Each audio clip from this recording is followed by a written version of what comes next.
So I'm Teresa Anderson. I'm the Public Policy Director with the ARC and United Cerebral Palsy California Collaboration. And today we are going to go over a few things. So we'll start with legislation, just a few highlights. There's a lot more. Obviously, this is just barely scratching the surface. We'll do a little bit on the budget, the state budget, some of the state work groups that are going on, regional center directives, and also this week, we had our first little Hoover Commission meeting on the DDS system. So we'll just jump right in. And my plan is to kind of just briefly spend a few minutes on this and leave about 10 minutes for questions if anyone has questions on state policy or legislation. So we were very happy this year. The ARC and UCP, ARCA, Association of Regional Center Agencies, and UDW, United Domestic Workers, all came together to sponsor Senate Bill 882, Advisory Council on Improving Interactions Between Law Enforcement and People with Intellectual and Developmental Disabilities. So we're very excited this bill passed. It's the law, and in the next year, so January, not 2023, but 2024, the state will convene an advisory council to really look at how we improve interactions, how we make public safety safer, better, work together to improve the whole system of law enforcement response of first responders or crisis care, any of the above issues, and how we make those interactions better. Also, another bill that was passed this year is Assembly Bill 1663. It was protected proceedings, and it looked at, it actually changes conservatorship and makes it easier for people to get out of conservatorships when the conservatorship is not the appropriate level of support. And then it also codified supported decision-making. So there's some really good things happening at the policy level and legislation. There's Assembly Bill 1957, and there's a lot more information on all these bills that you guys can see the link if you're interested in looking at them. But disparities within the developmental services system, the bill passed, so they'll be doing the state has been looking at that. Developmental Department of Developmental Services has been doing grants and all kinds of stuff to improve disparities. But this will also, this bill will look at some other issues within the disparities that have been identified.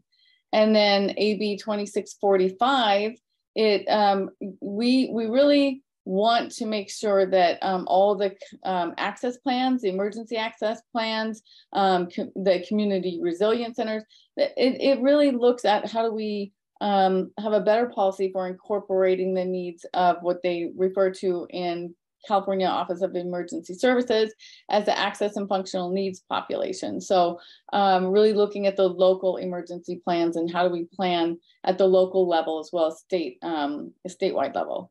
And then another bill of interest that passed is AB 2145 for dental services. We all know dental services is one of the hardest things we face in trying to get access to services timely. So this bill will allow registered dental hygienists practicing in an alternative practice to do some of the procedures in long-term care facilities and skilled nursing facilities. So those are all really positive bills. Those are all good changes to policy, and we're looking forward to them being implemented. So you can also see here that at leginfo.legislature.ca.gov, you can find more information on any of those bills and any other bills. There's quite a few. And I did make a note here. I didn't list all the bills, but there's several housing bills that coincide with the state budget investments that we'll talk about next. And let me go to the next slide here. So the big wins this year and last year actually were in the state budget investments. And you could see here, there's a lot of different investments. The work activity, well, you know what? I'm sorry. I wonder if I missed one. There we go. The work stability investments were huge because we all know that getting staff is one of the hardest things that families, providers, individuals experience trying to get their workforce put together. So $185.3 million is the investment that was made last year to address recruitment and retention. It also, this includes regional center service coordinators and direct support professionals, because we know that regional center service coordinators, the caseloads are just really, really high. So part of, stabilizing the workforce includes increasing service coordinators. So we also got a win in the acceleration of the service provider rate. I'm sure probably most people have heard over the last few years about the rate study and rate reform. So this is acceleration of the rate reform by 1 year. So we're really happy with that as well. There were some other investments that we're pretty happy with, is the assessment for deaf individuals. $15 million for improving communication assessments and services for individuals who are deaf or hard of hearing. And then the service and equity grants are some of the monies that were allocated for addressing disparities. And that's also that bill that we were just talking about. This is an additional $11 million increase to resources for grants to reduce disparities. And then particularly, I felt like this investment might be relevant to some folks. It's reforming the developmental services appeals process, because we've heard from families the challenges that they experience when they want to appeal a decision that has been made. So there's an investment, and it'll be ongoing, to establish and support the Division of Community Assistance and Resolution. It's a new division within DDS. And we'll focus on implementing those reforms and the actual appeals and hearing process. So that's another big change that we're excited to see what that implementation looks like. Work activity, we know that that's been controversial and a source of stress for a lot of families. It's the phasing out of sub-minimum wage and work activity programs, and the investment of 8.3 is to establish a model, a pilot program that focuses on expanding career readiness for individuals that are currently served in work activity programs. And it will also extend to individuals who are recent graduates from high school. One thing that, coalition work is very powerful and very exciting, and you can do a lot with that. There was a large coalition that worked on dental investment, which was really something, like we said, something that is more than needed. We're at a critical, crisis for getting dental care. So this is a $50 million investment to expand capacity to serve dental patients with special health care needs. And the way it's going to come out is well, actually now I should say that, but there's 5 different grants for $10 million each for dental schools, practices, so some of the practices that maybe have several providers together, preferred practice organizations that come together to increase their ability to handle dental students. But the clinical rotations and the training will be focused on serving individuals with IDD, with special healthcare needs, maybe older patients with dementia, anyone that has special dental healthcare needs as well will be served in this. So this is an exciting investment. But one of the catches to this is that to get the grant, you have to agree as the practice, as the dental school or the private practice, to have at least 50% of the new patient population be individuals with special healthcare needs, special dental healthcare needs. So we're very happy about that. There's also an investment for specialized caseload ratios for complex needs so that we can reduce the number of individuals on the caseload. And then coordinated family supports, it's actually brand new. It's a pilot, and there's a pretty decent investment in that. And that's really going to look at how do we serve, it's a new service, so we don't know much about it yet or how it's going to actually roll out. There's webinars that the department is holding. There will be a frequently asked questions document released somewhere in the very near future. But basically, it's how can families, individuals be supported in their family home in a kind of in an SLS model, but in their home. So it'll be really, we'll follow that closely. And I think a lot of families are interested in that because it's a different type of support. And then the restoration of social rec and camp, there's an investment of $51.9 million into that. And then START services for some of the behavioral services and crisis services, there's an investment in. So we're really happy to see that because we know that that is another area of great need. So along with some of the other investments, the financial management services for self-determination, there's an investment of 7.2 million. And then the next, geez, I think there's 1, 2, 3, 4, 5, probably 6, 7, 8 investments under housing. I'm not going to go through each one because there's no use in doing that really. But as you can see, there's quite a few investments in housing. And the reason that I listed them all out, and if you guys have questions about them, you can email me, or I can put you in touch with somebody who might have more information on the housing investments.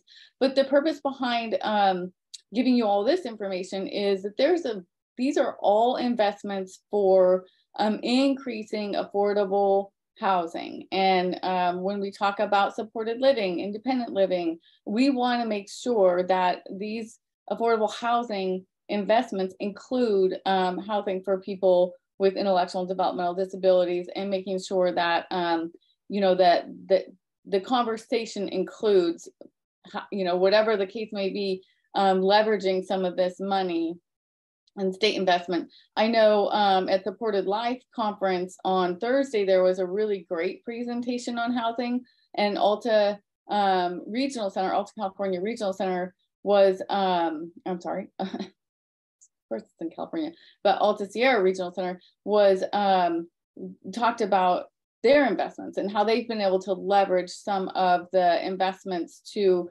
secure housing in new developments, and they've done a really good job. So it's really about getting at the local level, your regional centers, you know, interested in working with the larger housing community to leverage some of that money, and development. So in this case, Alta was able to secure 15 units for, you know, with a restrictive covenant to guarantee those units will only be allowed to be occupied by regional center clients, Alta Regional Center clients, and their restrictive covenant is for 55 years. So that's a really impressive agreement to leverage some of the housing dollars to make sure that we're included. So some of the other things going on in the state, like we just talked about the phase out of sub-minimum wage, there's a work group. Their recommendations are required to be put forth to the legislature by January 2023, January 1st. So I would encourage anyone who's interested in seeing what the work group's doing, having input, public comment, any type of input into this, the stakeholder group, to go onto this site on it's the state council site. So it's right here, the link that I have. It's the SB639 stakeholder work groups. And you can see what they've done. Their meetings are all there, and sort of what their plan is. Not the plan that they have to present, but like the progress and when the next meeting is. I'm not sure if they're going to release a draft plan on the multi-year phase out, but you know, before it's submitted to the legislature, but I know that they're working on it. There's also the Developmental Services Task Force, which has 5 different work groups, and these are all public, like they're all on Zoom right now. I encourage, if you have any questions, interests, comments on any one of these work groups, definitely check out this link. Look at some of the different work groups. They have community resources, oversight, accountability, and transparency, the safety net work group. I'm on the safety net work group, and the plan is got to be submitted again this coming year, 2023, for the state safety net work. I'm sorry, for the state safety net plan, looking at how do we address individuals who might be experiencing crisis or, need some behavioral supports. What are some of those increases in the state plan that we can see? START programs, the enhanced behavioral homes. There's a lot of different things that they're looking at and ways to increase. The other interesting thing, and really I'm excited about this too, is under the safety net work group, there's a sub work group identifying issues. Well, it's not so much identifying, but recognizing the issue of abuse and how can we as a state do better on resources, reducing risk, what to do when it occurs. I get on I think it's been probably 20 years ago that a report was done, sort of updating, looking at how do we address issues of abuse in our community in a meaningful way. So that's a new work group, and we are very excited to be working on those issues as well. There's service access and equity, and then systems and fiscal reform. And each one of these work groups, really, it's important. Public comment and public participation is so important because that's how they're learning what the issues in the community are. So I encourage everybody to look at those, attend those if you can. And like I was saying, for the safety network group, we know, and we get calls frequently from families that are in crisis, the behavioral crisis, and maybe, challenges getting resources, challenges finding, placements or having behavioral supports in the home. Again, it kind of goes back to that workforce issue too. So this all relates, it's all intertwined on, we need to strengthen the workforce to strengthen the safety net. We need a stronger safety net, and to keep people in the community and in their homes and get them to the other side of the crisis that they may be experiencing. So the comments, and I really, if I could, can't recommend strong enough, send your comments. The safety net at dds.ca.gov, they want family input, they want individual input, they want provider input, to really, give us a much better idea of the experiences of people, people experiencing the crisis, but families as well, because that's how they're going to develop these recommendations as part of the work group moving forward. So you can kind of see here the continuum that they're looking at here, starting with the preventive supports, and that's again getting the behavior. When you start to need those services, preventive support gets people in the home, gets the behavior support in the home, and then you can kind of see, I don't know if you guys can see my cursor, but the different levels in the continuum of really getting to the other side of that, to stabilization and then wraparound services. And that's part of the START model. So definitely recommend, if you guys have a chance, look over the existing, sorry, I went the wrong way. Look over the existing state, the safety net work group or safety net plan, and then just provide your comments to the department. It's the best way to be heard. One of the most recent things that we've had the great opportunity to be part of, and this goes back to, our communities coming together with public safety, some of the other communities that we, law enforcement really want to develop relationships with, and back all the way up to what prevention efforts can we put in place? How do we respond to crisis? How, just a very different level of communication. So the Peace Officer Standard and Training Commission, the POST, they do all the training for law enforcement, including dispatchers. So we were contacted by the dispatchers, and they really want to create a relationship with our community. Part of that was developing, updating their curriculum to understand our community, and mental health when we call, right? So the call taker, the person on the other end of the line, the dispatcher, and our communication, what does that look like? What can we do better in communicating with them? What can they do better in communicating with us? And part of the conversation, which I found to be really important, was they're only able to hear, it's not a face-to-face when you call, but what they hear and what they relay to the law enforcement officer who's responding is absolutely critical. So some of the things that we talked about in this workshop was, for a dispatcher, ask if the individual has a known disability, ask if the individual is hard of hearing, ask these questions so that the response of law enforcement can be more tailored to the situation. So we're at the very, very, very beginning of these conversations in this building these relationships on updating curriculum, updating training, updating. This is for basic dispatchers. They're interested at this point in taking it to the next level. When there's a more seasoned dispatcher, how do we develop this relationship? How does a dispatcher ask those questions? If it's the individual experiencing crisis, what are some of the opportunities to de-escalate over the phone before law enforcement even gets there? So we're really excited about some of these changes in policy. We're really excited about some of these opportunities to work together with different communities. Also bridging that gap where it's not just necessarily the IDD community. We need to, be a little bit more, a lot more actually, inclusive of, the whole community and have a better understanding of how each other responds. So that was one of the recommendations that came up during the work group was, let's start getting in each other's, public safety conferences, just different ways that we can communicate and really understand our communities, why they're asking so many questions. They're not, it's not a judgmental thing. It's, hey, how can I best help you? So we're really happy with that.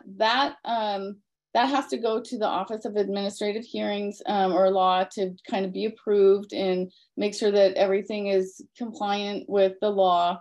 So we expect to see the new training, a new curriculum being released in March. So any dispatchers after March will get this very in-depth training on call taking if the individual has I'm sorry guys, I am going backwards on this, has an intellectual or developmental disability or a mental health issue.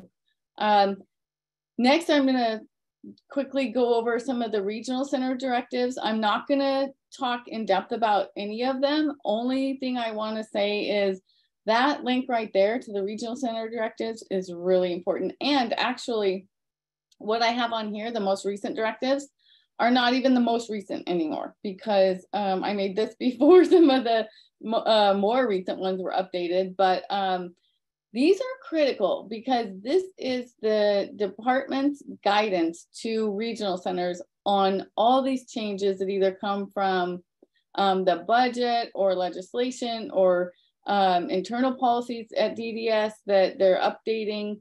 And even the COVID-19 one, those come from public health, and then DDS releases those directives to the regional centers. So all of these have a lot of really, really good information in them. And I recommend that if any of these are relevant for you and your family, that go to these. You'll get exactly what the regional centers are being told. You'll get that information right from the directive, and you'll have a better understanding of what's being said to regional centers. And then that gives you more information on how to ask for services, different things from your service coordinator, or even, for example, in this,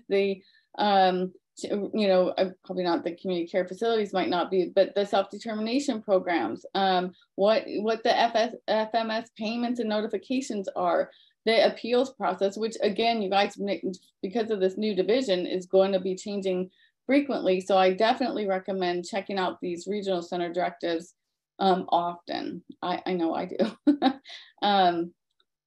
Okay, and then I am not, there we go. On Thursday, there was a little Hoover Commission hearing, I should say, and there will be 2 more. And this is important because they're really looking, the Little Hoover Commission as you can see here, is that they're an independent state oversight agency, and they do have very broad authority. So whenever they do a study, I pay attention to those because they usually are followed by legislation, some changes in policy. Their recommendations carry a lot of weight with the legislature. So I never take those lightly. I pay a great deal of attention to the Little Hoover Commission and their hearings and their recommendations. So this hearing that they're doing is on the whole system on DDS, but they're really trying to find out a little bit more about what the disparities are, why they exist, what are some of the current efforts to address it, and then ultimately what they want to do is evaluate how these services can be improved.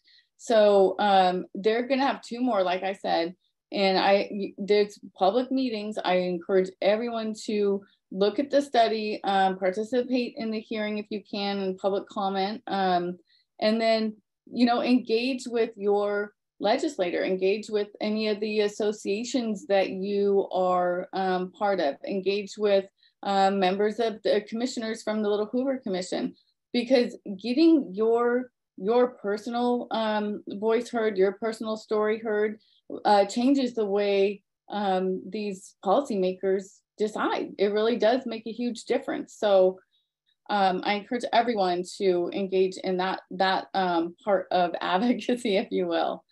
And then that does it for me. So I'm happy to take any questions.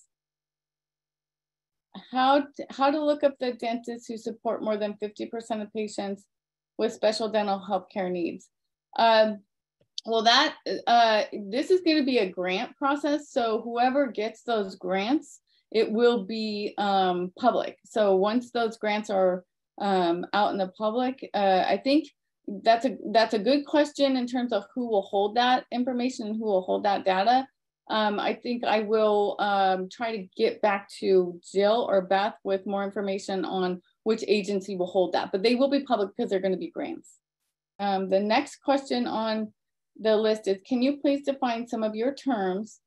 Here's what I remember: what disparities are and how they are to be addressed. What are special health care needs and complex needs? Does addressing abuse include sexual abuse?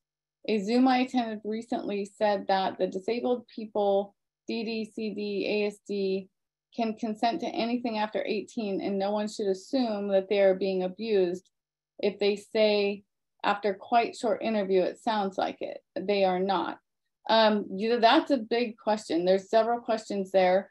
In terms of what the disparities are and how they're being addressed, each regional center will have that in their dashboard. So it comes, really what they're looking at is the types of services that are being delivered and what the disparities are. And right now, I think it's whether it's based on purchase of service data and based on ethnicity. So they are really looking at, each regional center is looking at their disparities, and then the grants are to reduce those disparities. And then that's also what the Little Hoover Commission is looking at.